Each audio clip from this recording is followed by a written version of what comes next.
Welcome to Networking RX, a podcast devoted to helping business professionals like you enhance your networking skills in order to become more proficient giving and receiving quality business referrals and improving the overall quality of your life and the lives of those around you.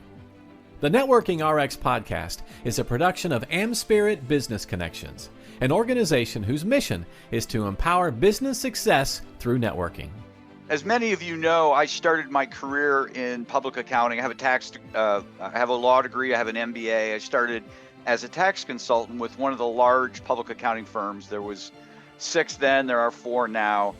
And I like to tell people that if the guy who's running the place now is running it when I was there, I would probably still be there. He's just really a neat person.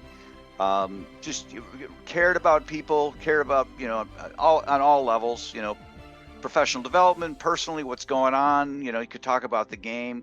And not that the bosses before that, or the boss, or a couple bosses before that, were bad people, but they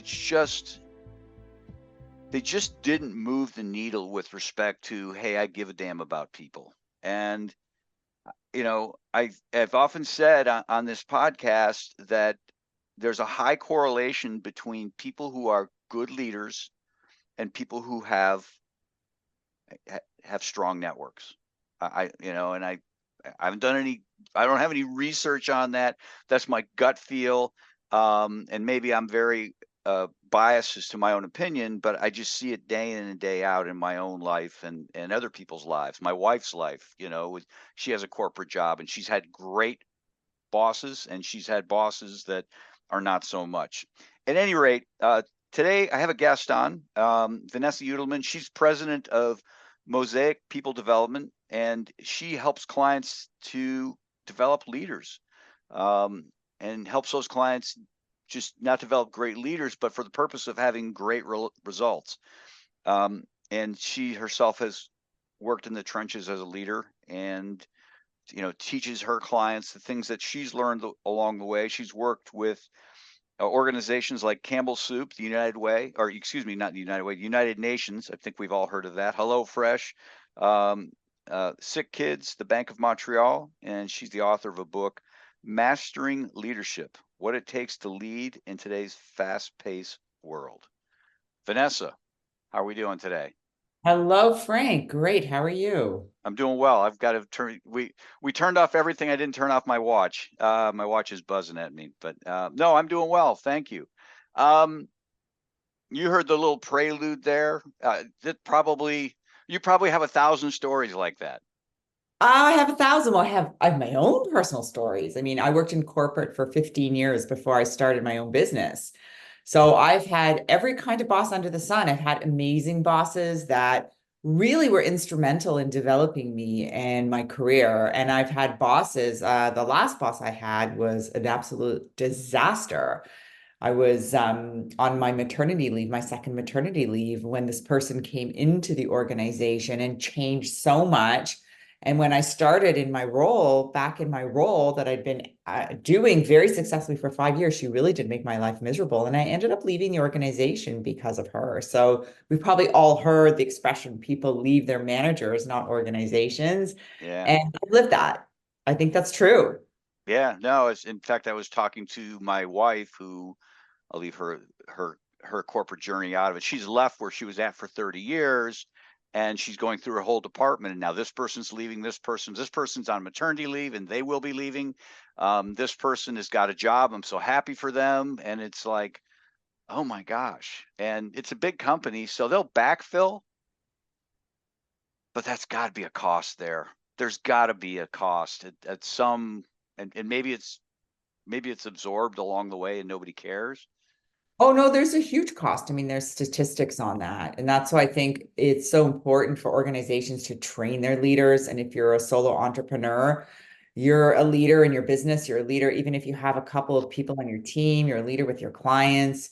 So when I think about, one of the core behaviors that leaders, again, in corporate or solo entrepreneurs really need to develop, what pops to mind for me is trust. Because if you don't have high trust relationships, first of all, if you're a solo entrepreneur, you're not going to get the referrals. I mean, that's probably the bread and butter of most of our businesses as solo entrepreneurs is our referrals.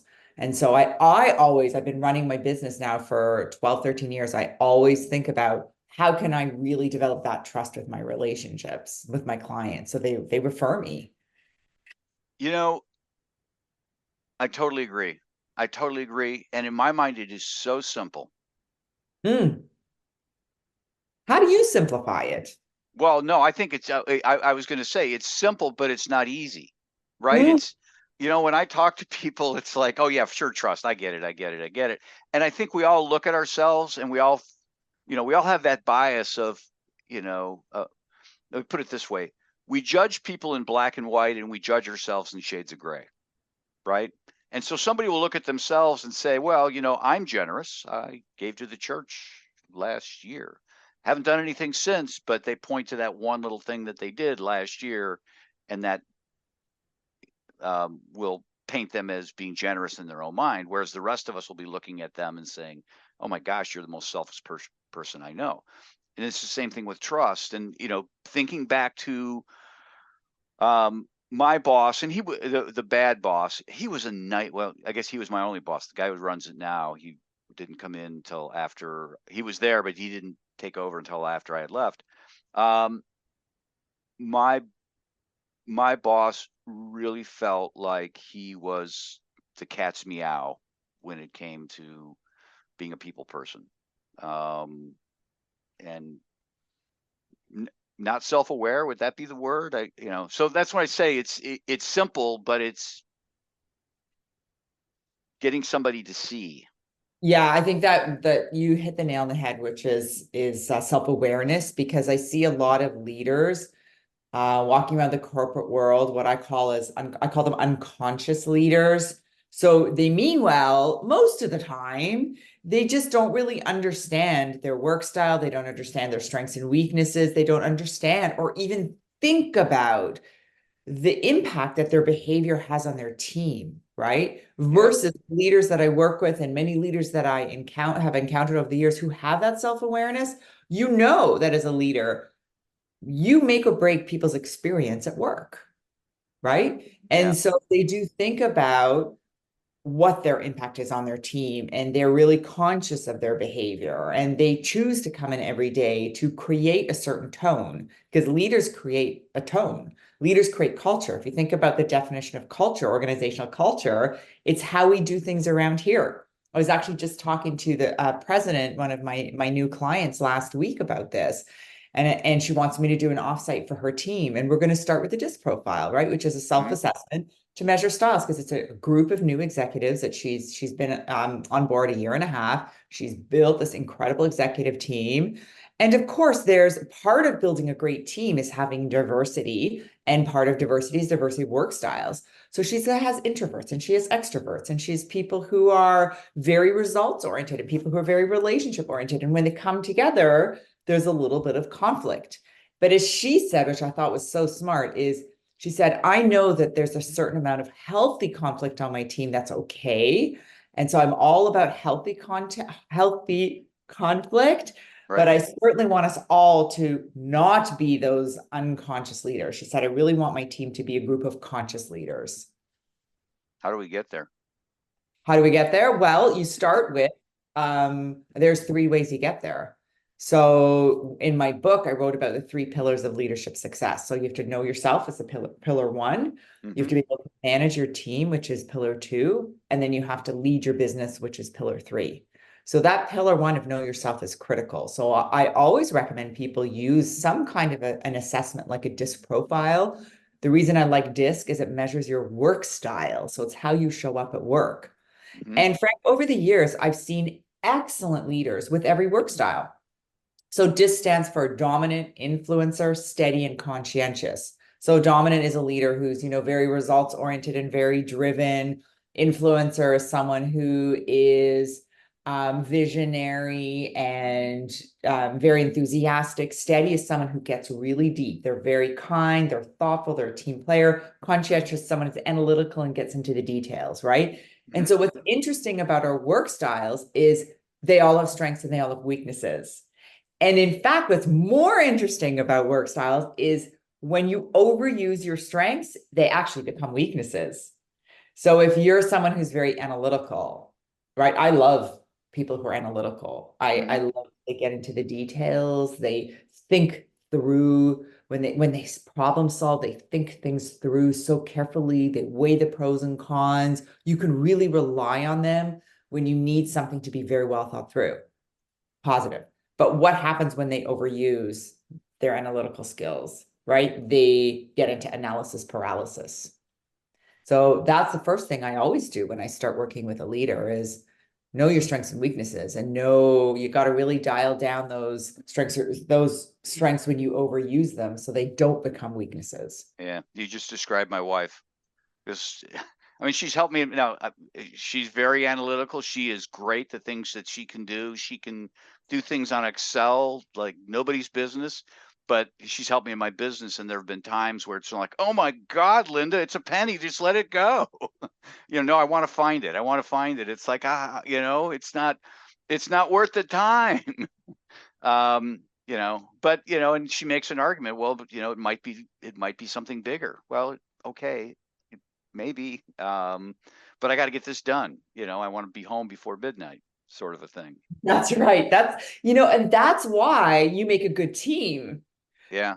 Because your focus on getting things done and her focus on getting into the details and slowing down the decisions is such a great balance, because together you'll come up with the right solution. I'm sure you've seen that over the years.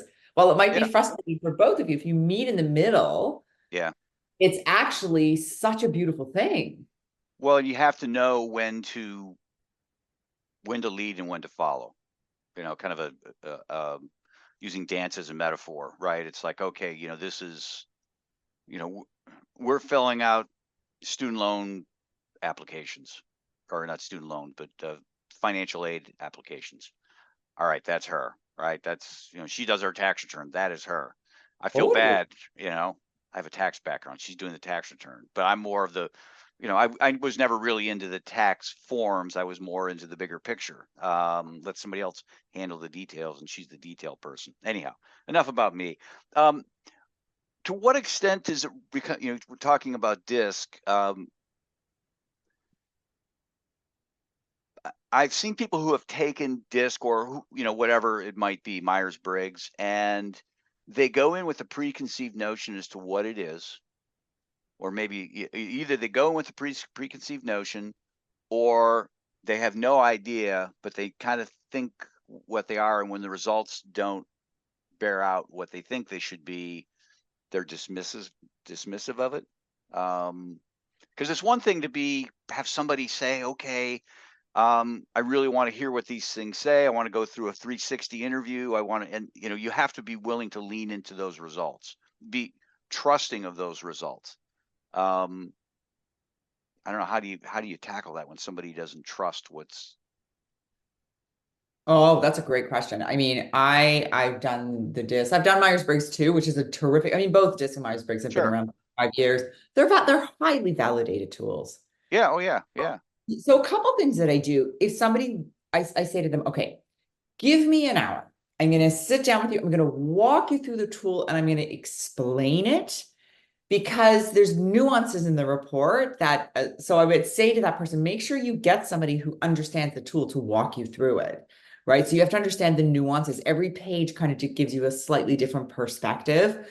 So in DISC, for example, you can be a combination of different work styles. Like somebody could be both dominant and conscientious, or both dominant and an influencer in equal parts. And so that's where you really have to trust the report. I mean, these tools are highly validated. So number one, I say to them, give me an hour and trust. And number two, I say, and then after that, I'll say, give me your percentage. What percentage did this sound like you? And most people honestly will say between 80 and 100%. Yeah. And if they're at about a 50, I'll say, do it again. Do it again. I don't want a 50. And then what I say to people who say, let's say it's about 80 to 100%. Then I'll say to them, let's just keep the stuff that resonates, and that 10 to 15 to 20% that doesn't resonate, we're just going to throw it out. It's just a tool, right? Yeah. I find that, people with disc, that you'll have people who will be braggadocious about, I'm a high D, right? I'm a high D. You don't hear people saying, well, I'm a high C, Well, they because that's, should. They well, they should. should. I know but that's not the personality of a high C to beat their chest, right? That's Fair just enough. not That's that, true.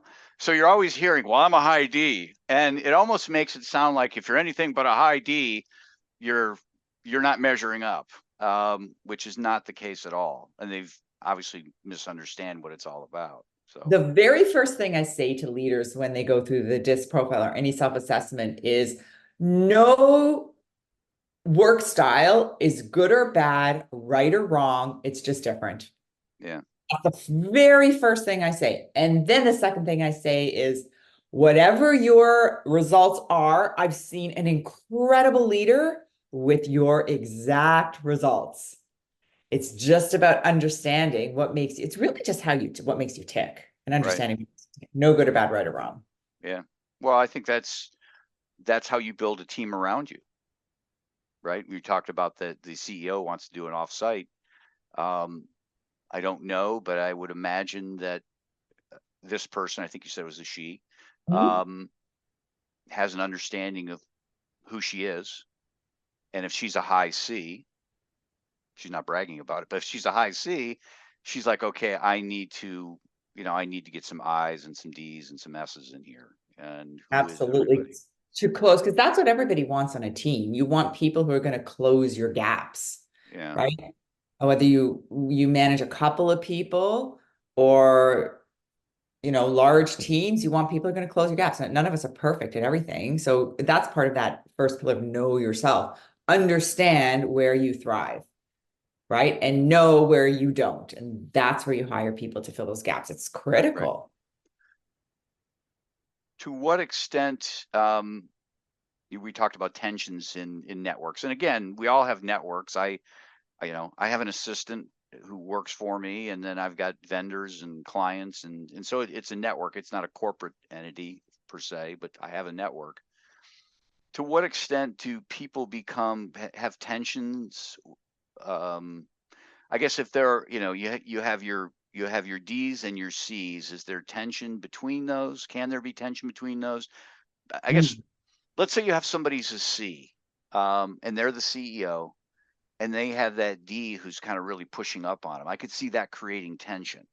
But then again, maybe there's tension with the D who's kind of that, you know, is, and I hope I'm getting this right, is driving. And it's like me with my wife. It's like, oh, come on, I don't need that much detail. So I guess that's tension. So maybe I answered my own question. Well, there is some data on different work styles that have the most tension. I would say because D stand for dominant, people who are D are dominant. They can have conflict with anyone if they're not conscious of dialing down their dominance and dialing up their listening, for example, right? They can have conflict with anyone because they could be a little bit too aggressive or push for results without considering people. But the D's who stay in that zone of like being really respectful won't have conflict with people. But typically it's across a quadrant, people who are completely opposite. So you'd have a dominant with a steady. Dominants push for results and steadies like to stay and they love change and steadies are steady. They're caring and people oriented and team oriented and like they're the people who do the same job for 30 years and just love it and they're so good at it. So there's the tension between people who drive for change and people who want to stay steady because it gives them security, right? Mhm. And then you have I's who are influencers and C's who are conscientious, and the I's are just ideas and strategy and let's move forward and let's work together in teams. And C's like to work individually and independently and like to get into the detail. They don't like the bullet points. I's communicate in bullet points, right? Influencers, conscientious individuals communicate in great detail. So that's where the conflict can happen too. Do you have conflict amongst groups? Like, Oh, sure. I mean, to quote Mark Twain, where there's people, there's conflict. You okay, can all find right, conflict anywhere. yeah. Well, I can see that when you have two driver leader types, who want to take charge. Um, You know, I have a friend who works for a smaller company, and they had kind of a little outing, and there's, you know, in this day and age, we're fortunate and unfortunate that we have remote working situations, right? So you can work with somebody, and we'll just pick on Ds.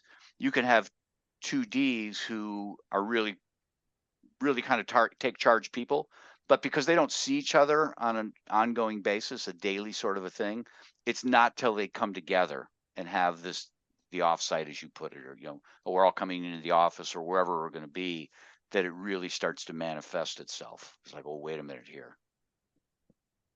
Oh, for sure, for sure. And I think it kind of brings us back full circle to where we started talking about trust, Yeah. right? That if, you know, one of the core competencies of building high trust relationships is demonstrating respect.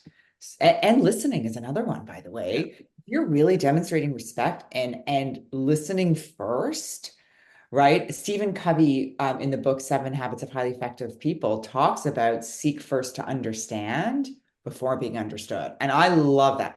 That habit has always stuck in my brain because it served me so well in my relationships, because you know, I am quite an influencer and a dominant in my DISC profile. I love to talk and share ideas, and I get very excited about things. So it serves me well to actually pause, dial that down, stop and really listen. So if you get two Ds in a room, again, goes back to, again, that theme that we're talking about today around self-awareness. If you know that that's your tendency, which I do about myself, I really dial up my desire to demonstrate respect and listen first to others. And it minimizes, you know, potential conflict that I can have in a relationship. Great. Another little tool that I'll do is, and I think we all know not to respond right away, but to walk around the block to defuse. So I'll do that. The other thing I'll do is just send someone a text and give them a heads up. Like, I have a concern about something, just wanted to give you a heads up, and I'd love for us to talk about it, right? Nobody likes surprises. So I always find giving someone a heads up I feel like it's just being really transparent. And I think transparency builds trust as well, is a thoughtful way to start a conversation. I Yeah. appreciate time to think about how to respond to someone. If I did something as well, I would appreciate time to sort of think about how I want to respond to the situation too. Now, I think that's a very valid point. I have people that I work with, franchisees. I have one franchisee in particular. I've known her forever. People listening will know who I'm talking about. I always know where I stand. Her name's Gina. I'm not even gonna beat around. Her name is Gina. I absolutely know where I stand with her. She will tell me, you know, and she'll be not nice about it. She'll be very direct about it. But then in the next moment, she's like, "How are the kids?" So she does a very good job but I'm always comfortable around her because it's like, you know what? If there's something bad, she's already told me. If she's not telling me, there's nothing bad. Right. And then I have others where it's like, where are we? You know? So what I love about Gina is she creates transparency in her relationships. And that is a huge builder of trust, right? If you think about it, every relationship has like a trust account. So when you're respectful, you put a deposit in your trust account. And when you're listen first, you put a deposit in your trust account. And when you're transparent with people, you actually put a deposit in your trust account. So that's what Gina's done. And then if you want to have those high trust relationships, right, you consciously put those deposits in so that when you make a withdrawal, because you will, why? Because you're human, the relationship won't crumble because there's so many deposits in there. Yeah. I love that. I love that analogy. Let's shift gears here. Vanessa, let's talk about your business, things you do, who you would like to work with, people you're trying to meet, programs you have. Obviously, you have a book. So floor is yours. Amazing. So my company is called Mosaic People Development. I'm located in Toronto. I'm a Canadian, and I've been developing leaders for over 20 years. And it's interesting because when I started my business, I worked in consulting for many years. I ran an organizational development and learning department for many years in-house. I really had to think about, I think when you start your own business, there's a lot of things you can do. Hmm. I have to really think about what do I love to do, what I want to do. And I decided I just love being with leaders. They're just smart and enthusiastic and eager to learn for the most part. And so I decided to focus my business on two areas of developing leaders. One is through training. So I have an 8-module training program called Mastering Leadership, where I go in to corporate organizations and I train 20 groups of leaders. So I see them once a month for 8 months. So this program is really to build sustainable behaviors. And then I also do executive coaching. I'm a certified executive coach, and then I work with executives one-on-one. Okay, great. Thank you. Quick question I wanted to touch on. I've just thought about it as you were talking there. You see the leaders who they're not great leaders.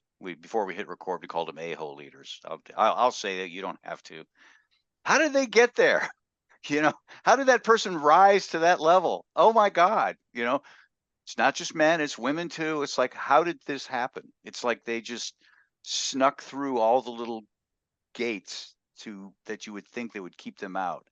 And I don't know if there's an answer to that, but Well, there's totally an answer. Well, because what I see in most organizations is that people get promoted into leadership roles because they're strong individual contributors.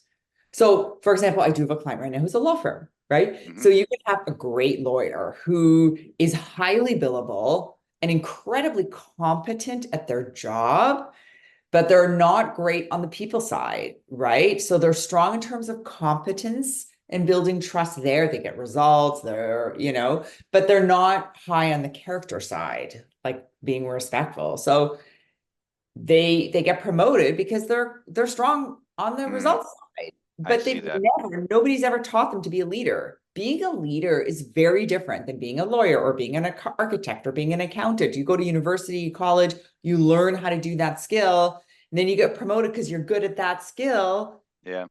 But being a leader is a different job, right? You have to learn how to coach people, how to give feedback. Most leaders don't even know. They probably been told by HR that they need to, draft up a performance appraisal form. They don't know that, they don't understand the cycle of performance management. Mm-hmm. That's your job as a leader, is to manage the whole site performance management cycle, which is setting goals and then planning around those goals and coaching around those goals and developing people around those goals. And then it's iterative, right? And then you reset goals.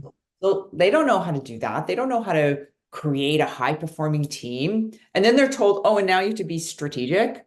They don't know what that means, right? And strategy is complex. There's 3 parts of strategy. You have to be, you have to do strategic thinking, strategic planning, and strategic execution. So there's a lot that encompasses leadership, right? And so they've never been taught. And some leaders who are self-aware will work on themselves and they understand I need to be self-aware and they'll develop themselves. And others are just get promoted because of results, but they're those unconscious leaders that we talked about before. Yeah, no, that makes perfect sense.